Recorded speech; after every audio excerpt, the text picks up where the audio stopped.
Hay un tema clave para el desarrollo de la economía de cualquier país y ese es el empleo, y el empleo bien pagado y con un buen poder adquisitivo. En México, en tan solo 5 años, se han creado 3.3 millones de empleo. De eso vamos a hablar con el secretario del Trabajo, Alfonso Navarrete Prida. No se lo pierda.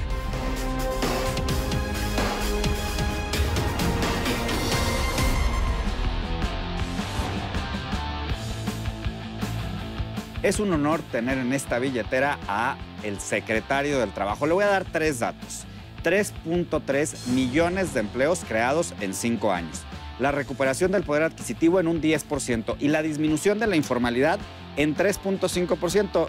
Secretario, bueno, la recuperación del poder adquisitivo de 20%. ¿Qué tal? ¿No? O sea... Ya tenemos aquí a don Alfonso Navarrete Prida. Muchas bienvenido, gracias por estar en esta billetera. Secretario, qué gusto que esté con nosotros. El primer dato que mencionaba Oscar, el volumen de empleos generados. ¿Cómo entenderlos? De empleos dónde formales, vienen? ¿no? Formales, ¿de dónde vienen? Digo, el sector informal es otra especie. ¿De dónde vienen y qué es el tipo, qué calidad de trabajo se ha generado ahí? Con todo gusto. Primero, es un placer estar con ustedes aquí el día de hoy. Me siento muy honrado. Para mí, con mucho, es el equipo de noticias, de análisis económico-financiero más profesional que tiene nuestro país, y es un honor enorme poder participar con ustedes. Y por otro lado, los 3.328.000 empleos han sido producto de una combinación exitosa. La primera es un crecimiento económico que para nosotros es insuficiente en México, que es de 2% en promedio en los últimos 25 años, probablemente poco menos, y que genera cada punto porcentual de crecimiento económico alrededor de 200.000 nuevas plazas de empleo. ¿Qué tipo de trabajo es el que se ha generado en este cambio a la formalización de empleo? Los datos son los siguientes. El 80% de estos nuevos puestos de trabajo son permanentes, no son temporales. ¡Wow! Es una enorme diferencia. Claro, país, enorme. ¿no? El segundo es que el salario asociado, es decir, el volumen que ingresa al Instituto Mexicano del Seguro Social por concepto de cuotas, dividido entre el número de trabajadores, el promedio es 4.5 veces más alto que el que se tenía antes de los 3.300.000. Pues eso, y una buena administración explica el por qué hoy no se están comiendo las reservas, ¿no?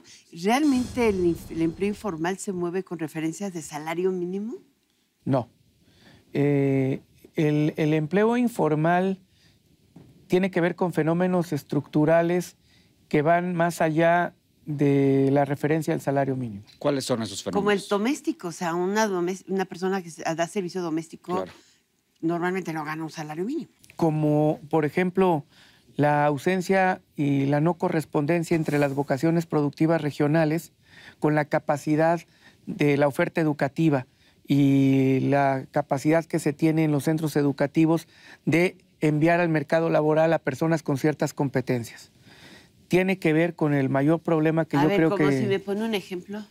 Como que en la parte del noroeste de nuestro país, cuya vocación puede ser industrial, puede ser agrícola, industrializada y tecnificada, lo que estamos generando son abogados, y lo que estamos generando es psicólogos o doctores, o en el sureste, donde tendríamos que tener vocaciones productivas más referidas al sector primario y al impulso del sector primario, lo que estamos haciendo es generar de nuevo carreras de maestros que todas se absorben en el mercado laboral pero mal pagadas, y pocas carreras que tienen a la tecnificación del campo o a la búsqueda de mejores condiciones en los lugares de origen. Que mencionó del mal pagados. Qué interesante, o sea, regional contra capacitación. Porque Banco de México recientemente salió a decir que sí se han generado muchas plazas de empleo, pero que en general los salarios no son satisfactorios. ¿Tienen que ver con estos problemas y qué se está haciendo para... Y el tipo de empleo, claro. Para solucionarlo. Tiene que ver con estos problemas, tiene razón en eso el gobernador de Banco de México,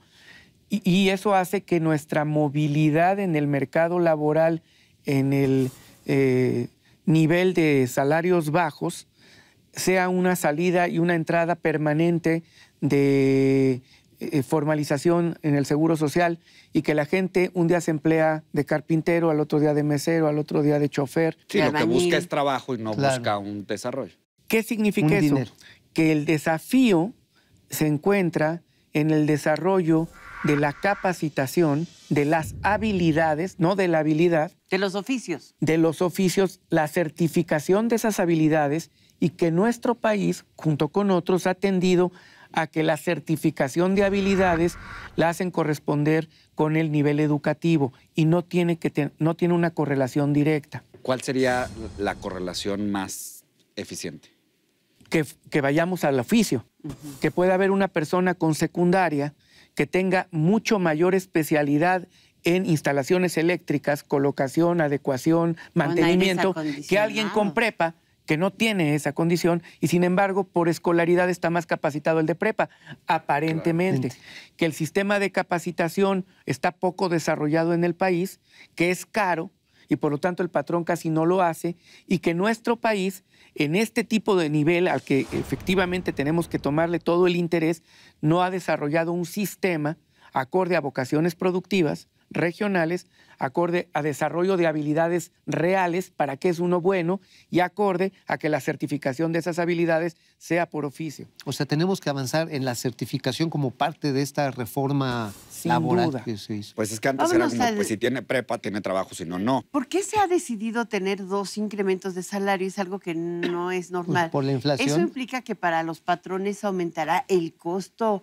laboral y eventualmente pudiera haber un efecto faro, esto es repercutir ese costo en precios y afectarnos, porque entonces de nada sirve haber aumentado el precio del salario. Es uno de los temores, Alicia, que se discutió al interior de la Comisión Nacional de Salarios Mínimos. ¿Qué ocurrió? Que a nuestro salario mínimo se le añadieron una serie de unidades de medida o de cuentas económicas que nada tenían que ver con el salario y lo hacían altamente inflacionario. Por ejemplo, los créditos, las multas, prerrogativas de los prerrogativas de políticos. partidos políticos, vacaciones. Entonces, aumentar un peso en salario mínimo o 5% en salario mínimo significaba que te aumenta 5% la tasa de interés. Hasta las multas. Eso se vuelve muy inflacionario. Por otro lado, que no teníamos un solo salario mínimo en México. En 1962 había 138 salarios mínimos. ¿Es en serio? Y cuando inició el sexenio había 2. No habían nacido. De tal manera que no teníamos una sola unidad de medida y que ya no obedecía a esas referencias casi municipales o casi estatales a un país que se ha, en su proceso de urbanización, se ha convertido en un país eminentemente de ciudades, donde ya las diferencias entre municipios son relativas. Teniendo una tasa tan grande de informalidad es muy difícil medirlo. Y la referencia formal de salario mínimo que tabula en el IMSS es muy baja, por lo que yo creo que es un subregistro. Son 12,000 personas. Entonces, 12,000 personas.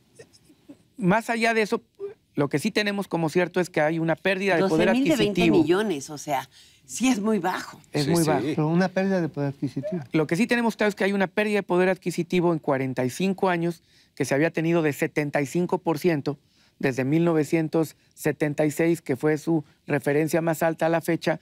Tuvo una pérdida de poder adquisitivo nuestro salario mínimo como referencia nominal.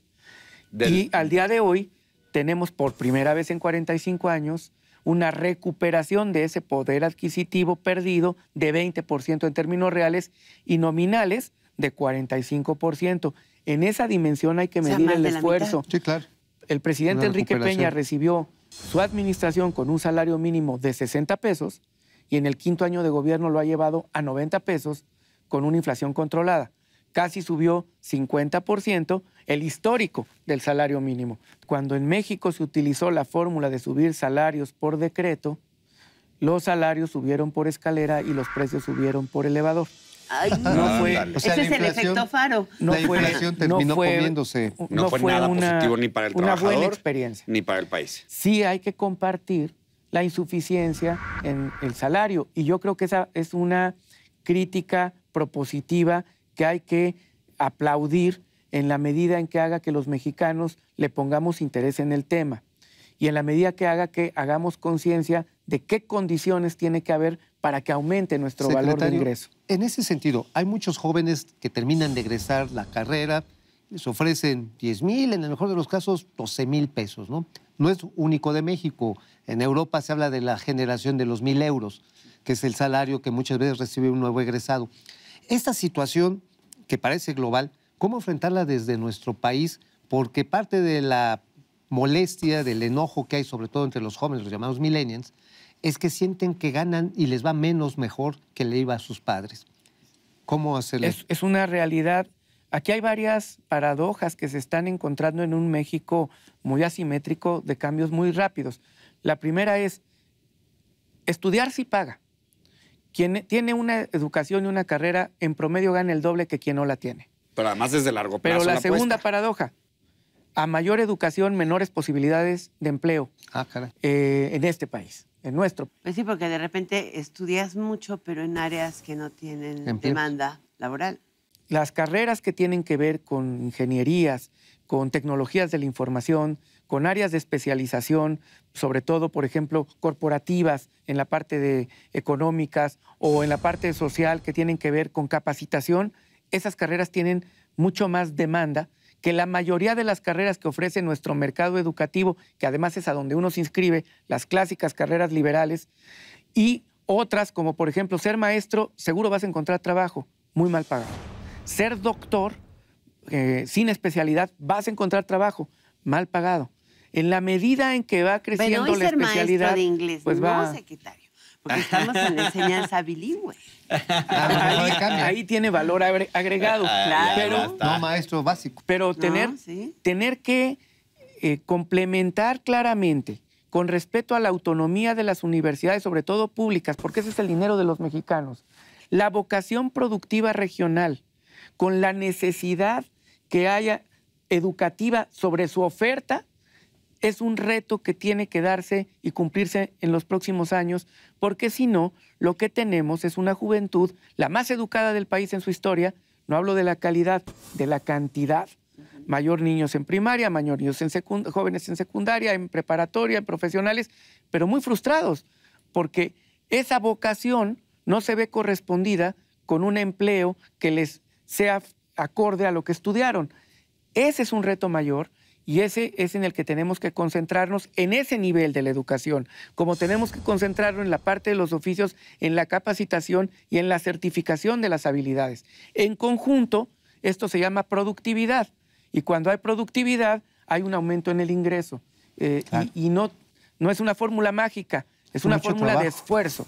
Y es la única manera de lograr mejorar la vida de uno con esfuerzo, no con ofertas políticas ni partidistas, ni salidas de un decreto. Con políticas públicas. Con varitas mágicas, ¿no? Chirrín, chirrín, ahí está su aumentote. Secretario del Trabajo y Previsión Social de nuestro país, muchísimas gracias, Alfonso Navarrete Prida, por estar en esta billetera.